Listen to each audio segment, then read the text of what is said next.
Most people, embedded in the physical body and its consciousness, find it difficult, if not impossible, to accept or validate the reality of the out of body experience.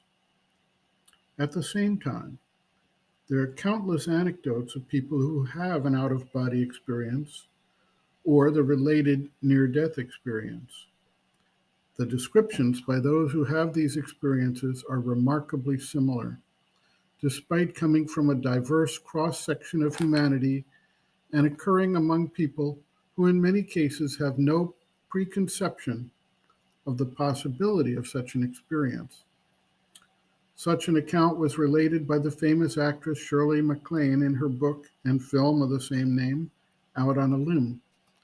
She was unprepared for the experience, was skeptical, but nevertheless, she was able to depart the physical frame with her vital being, view her physical body waiting, and was able to fly off into other spaces and situations in her vital sheath, leaving the body behind. People who have out of body experiences relate being able to look down upon their physical body and view its circumstances. In many cases, they identify a silver cord that seems to attach their consciousness to the physical body, and occult practitioners mention that this cord is the bond between the vital being and the physical body, and that care must be taken to not let it snap, as that would prevent the vital being from re entering the physical frame. Near death experiences relate the movement of the awareness out of the body, generally towards a brilliant light, leaving the physical body behind. At a certain point, the consciousness moves back into the physical body, and what was supposedly a clinical death is suddenly reversed, and the person revives. Dannion Brinkley, in his book Saved by the Light, recounts his own experience of clinical death, the traveling of the vital being and his conscious awareness outside the body, and after receiving guidance, his return to life in the physical body with a new understanding and mission in his life. These are illustrative examples, yet there are numerous people who have had similar experiences.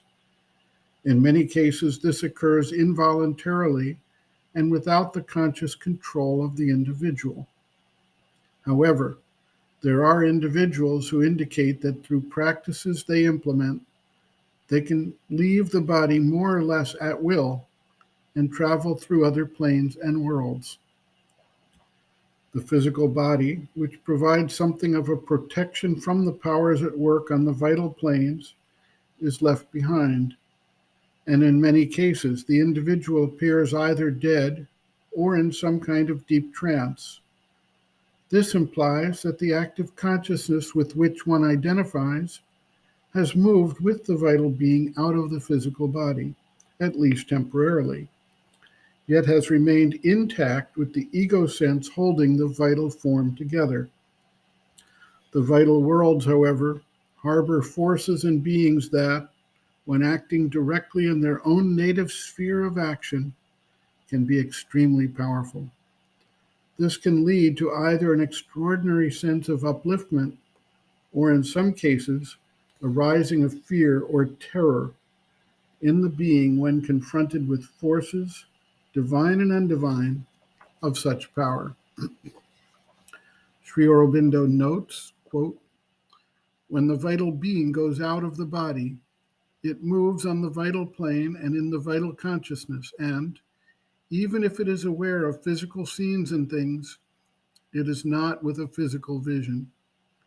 It is possible for one who has trained his faculties to enter into touch with physical things, although he is moving about in the vital body, to see and sense them accurately, even to act on them and physically move them. But the ordinary sadhak who has no knowledge or organized experience or training in these things cannot do it. He must understand that the vital plane is different from the physical, and that things that happen there are not physical happenings, though if they are of the right kind and properly understood and used, they may have a meaning and value for the earth life. But also, the vital consciousness is full of false formations and many confusions, and it is not safe to move among them without knowledge and without a direct protection and guidance. End quote.